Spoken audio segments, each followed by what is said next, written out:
Rabbil alamin wassalatu wassalamu ala Rasulillah wa ala alihi wa ashabihi wa man tabi'ahum bi ihsan ila yaumiddin, amma ba'd. Baik, kita lanjutkan kajian kitab fikih dasar yang kita ambil dari kitab Umdatul Ahkam min kalami Khairil Anam karya Imam Abdul Ghani Al-Maqdisi rahimahullahu taala. Kita di pembahasan umdah ini sudah masuk di kitabus shalah. Hari ini di bab as-sufuf, bab meluruskan saf. Kata beliau rahimahullahu taala, babus sufuf, bab meluruskan saf atau bab tentang saf secara umum. Secara umum. Kita akan jelaskan apa hukum meluruskan saf dan merapatkannya lewat hadis yang belum bawakan sebentar.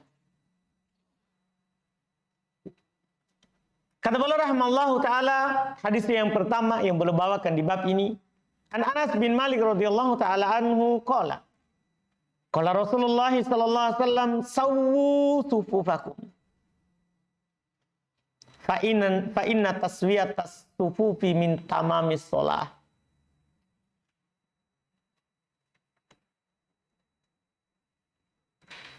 Kemudian hadis berikutnya juga, karena masih sama, kita ambil fikihnya satu kali. An Nu'man ibn Bashir radhiyallahu taala anhuma qala sami'tu Rasulullah sallallahu alaihi wasallam yaqul la tusawwunna sufufakum aw la yukhalifanna Allahu baina wujuhikum. Wali muslimin kana Rasulullah sallallahu alaihi wasallam yusawwi sufufana hatta ka'annama yusawwi bihal qidah hatta ra'a an qad aqalna anhu summa kharaja yawman faqama hatta kada ayyukabbira fara'a rajulan badiyan sadruhu faqala ibadallah la tusawwunna sufufakum aw la yukhalifanna Allahu baina wujuhikum.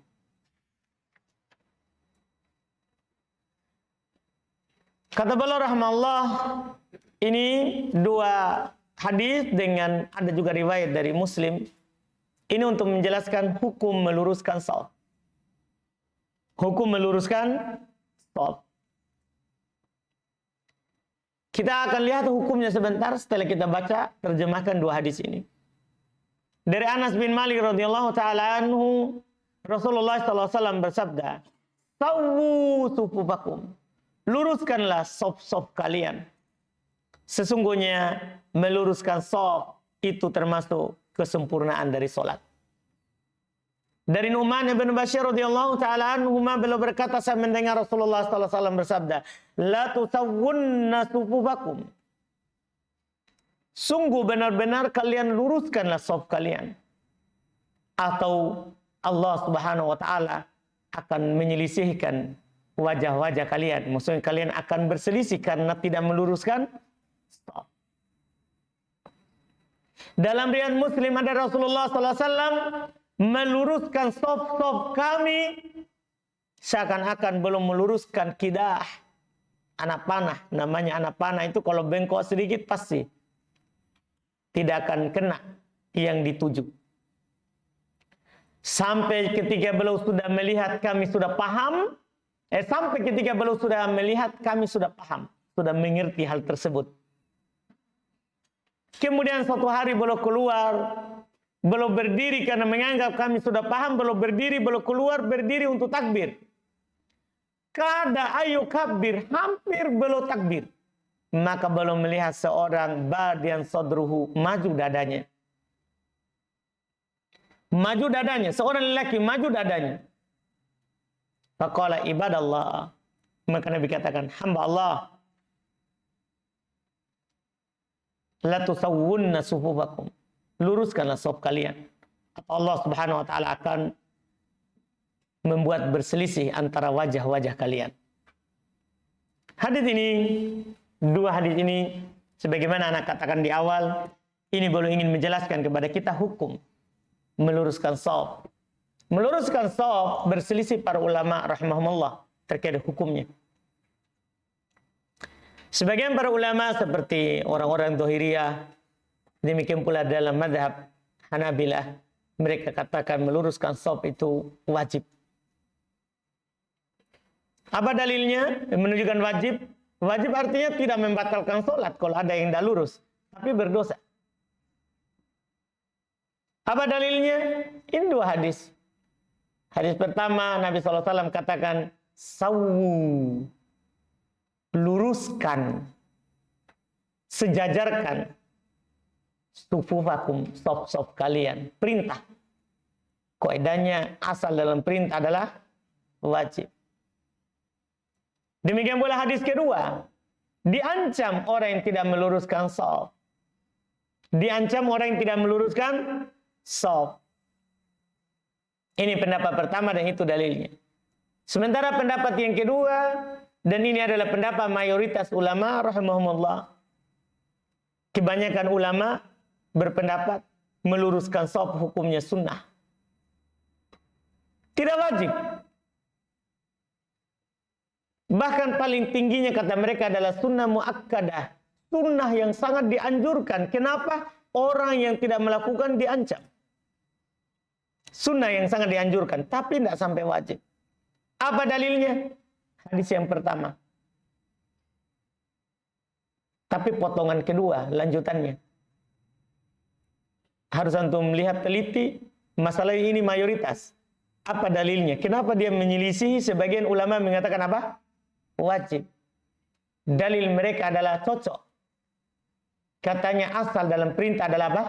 Wajib. Tapi kan ada lanjutan kaidahnya. Illa li sorifin, kecuali kalau ada yang memalingkannya. Begitu main kaidahnya. Asal dalam perintah apa hukumnya? Wajib, kecuali ada yang memalingkan dari wajib. Apa yang memalingkannya?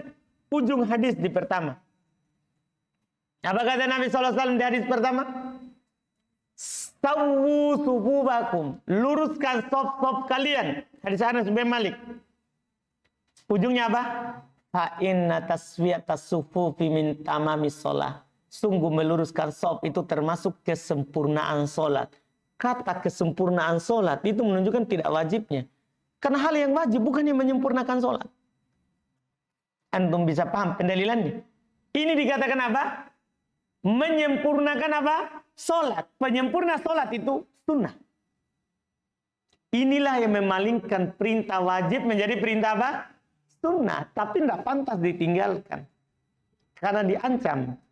Itu akan menjadi sebab perselisihan. Orang yang berselisih dalam sholat, maka akan berselisih dalam apa? Hal lain. Dalam hal lain. Dipahami ini? Coba antum lihat. Kalau ada orang antum sudah luruskan, ada orang bengkok. Gimana perasaan antum? Kan begitu. Jangan yang begitu. Ada orang bertakbir ya. Allahu Akbar. Tangannya di atas dada. Kemudian antum tangannya di bawah. Pasti antum ada sedikit. Kayaknya beda pendapat. Ya kan? Apalagi ini masalah shaf, masalah jamaah. Masalah jamaah. Dipahami ini? Iya. Itu ancamannya untuk menunjukkan sangat dianjurkannya. Bukan menunjukkan apa? Wajibnya. Dan ini wallahualam pendapat yang kuatnya. Pendapat mayoritas ulama rahimahumullah ta'ala karena sesuai dengan kaidah fikihnya. Al-aslu fil awamir al-wujub illa li sorifin. Asal memang dalam perintah adalah wajib kecuali kalau ada yang memalingkannya. Kecuali kalau ada yang memalingkan. Ini hukumnya. Di dalam hadis kedua ada faedah tambahan bahwa seorang imam itu hendaklah dia meluruskan shaf dulu sebelum dia bertakbir. Paham kan? Dan dia perhatikan shafnya. Dia perhatikan shafnya. Kemudian yang kedua, kalau kita sudah paham bahwa ini jamaah, walaupun kita imam tidak suruh, mereka semua sudah paham kan itu sudah kebiasaan, boleh tidak dilakukan. Boleh langsung apa? Masuk takbir. Boleh.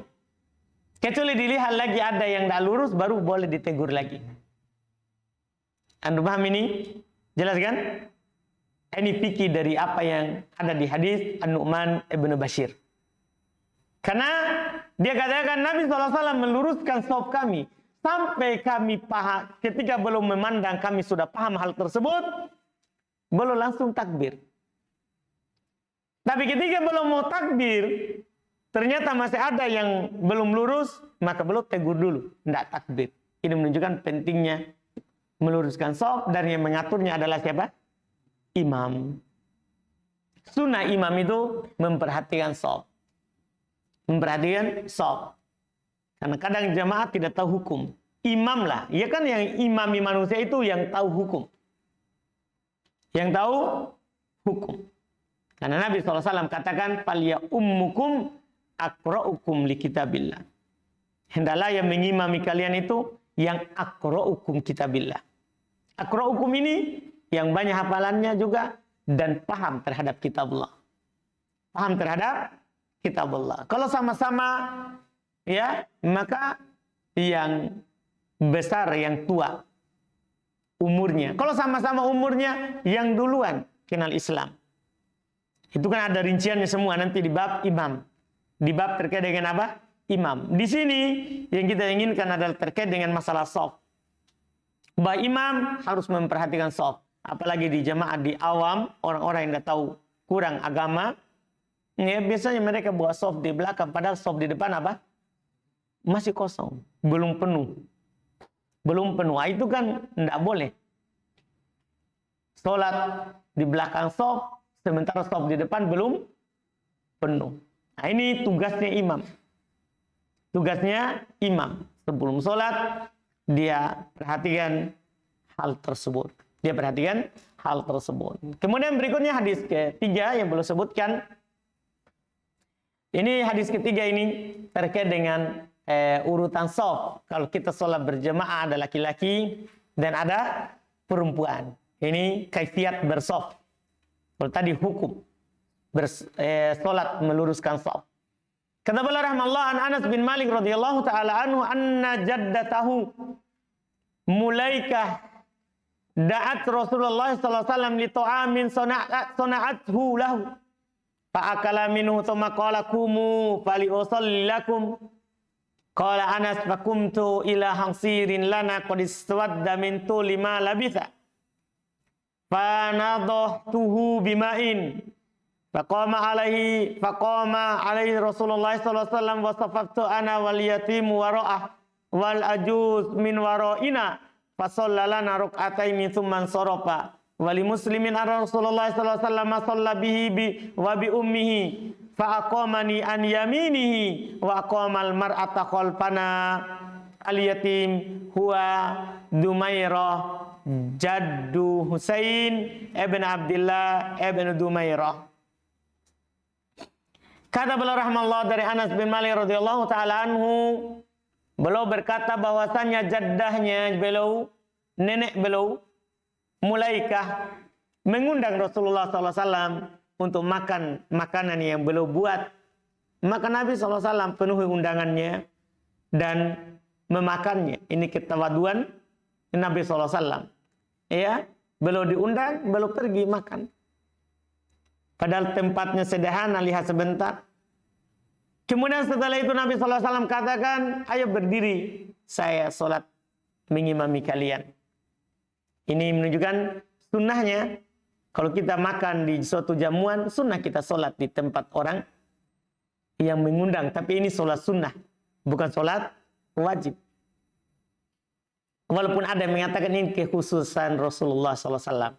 Tidak berlaku bagi umatnya. Ini kekhususan Rasulullah SAW, tidak berlaku bagi umatnya. Atau berlaku bagi umatnya tapi pemerintah. Bukan setiap orang. Tapi apa? Pemerintah. Karena Rasulullah SAW adalah apa? Pemerintah kaum muslimin. Pimpinan kaum muslimin waktu itu. Dipahami ini? Ya. Iya, ini yang mereka katakan. Maka kata Anas, saya pun berdiri ke tikar yang kami punya. Yang sudah hitam karena lamanya tinggal. Tidak dipakai. Dan saya membersihkannya dengan air. Maka Nabi SAW berdiri untuk imam. Dan saya bersop, saya dan anak yatim di belakangnya. Ini menjelaskan kalau makmumnya dua di belakang imam. Aduh, paham gak ini? Kalau makmumnya 2. Fasa wal ajuz min waroina. Sementara al ajuz ini perempuan tua, yaitu neneknya. Dan neneknya di belakangnya kami. Ini menjelaskan, jadi bentuk shaf itu imam. Kemudian kalau makmumnya 2 orang, dia di belakang imam. Ya, kemudian perempuan di belakang shaf laki-laki. Iya. Maka Nabi SAW sholat mengimami kami 2 rakaat, kemudian beliau pergi. Nah, dalam riwayat Muslim, ini untuk menjelaskan bagaimana kalau makmumnya cuma 1 orang. Bagaimana kalau makmumnya cuma 1 orang, laki-lakinya. Kata beliau, anna Rasulullah SAW sholat bihi wa bi ummih. Nabi SAW pernah sholat mengimami Anas dan ibunya. Kalau tadi itu kejadian tadi, Anas bersama siapa? Neneknya, dan ada anak yatim. Nah, ini jadi dalam riwayat Muslim, Nabi SAW sholat mengimami beliau Anas dan ibunya. Fa'aqomani an yaminih. Maka Nabi SAW memberdirikanku di kanannya. Di kanannya. Wa'aqomal mar'a khalfana. Dan perempuan di belakang kami.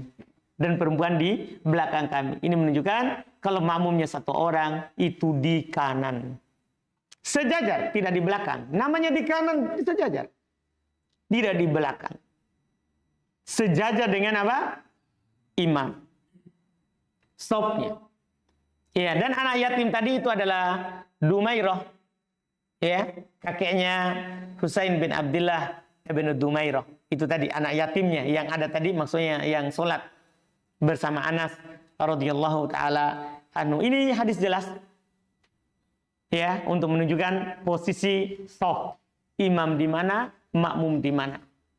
Imam di mana, makmum di mana. Selesai jelas ya? Mudah. Kemudian di berikutnya, kata beliau rahimahullahu taala an Abdullah bin Abbas radhiyallahu taala anhuma qala bittu inda khalati Maimunah. Faqama an-nabiy sallallahu alaihi wasallam yusalli bin minal laili.